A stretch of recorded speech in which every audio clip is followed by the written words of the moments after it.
Obedience opens the door to shame. Here it says in 3:8 Genesis, let's go to 3:6. So when the woman saw that the tree was good, then pleasant to the eyes, desirable to make one wise, she took the fruit and she ate it. She also gave it to her husband, and he ate.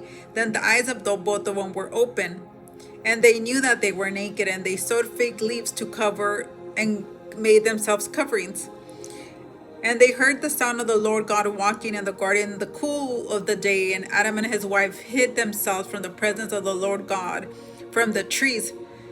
Then the Lord called to Adam and said to him, "Where are you?" So he said, "I heard your voice in the garden, and I was afraid because I was naked, and I hid myself." And he said, "Who told you that you were naked? Have you eaten from the tree of which I commanded that you should not eat?"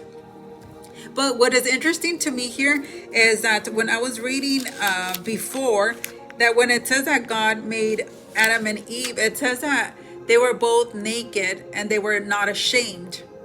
But it's crazy how once they disobey God, here it says that they heard God, and because they ate of the tree, they realized the difference between sin. Before it was all like beautiful and paradise, and now because they have disobeyed God, now sin enters their heart. Now they are aware of evil and they are aware of good.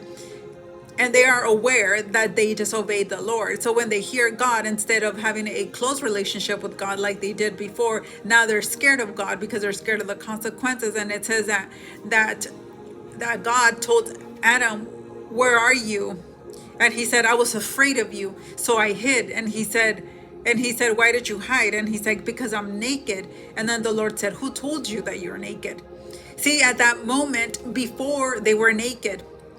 But that's what happens in the natural. In the natural, when you have a close relationship with God, you're covered and you see yourself as beautiful. You see yourself as protected. You see yourself in the image of God. But once you step out that covering from the Lord, and then you're alone, you're exposed, you start seeing yourself, and then now you become ashamed. You become ashamed of the way you look. You become ashamed of what you represent.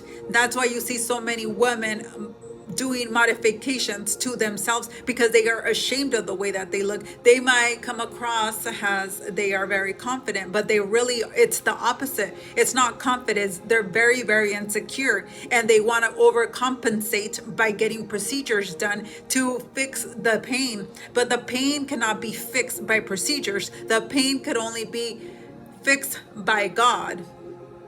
And the relationship with Him brings healing.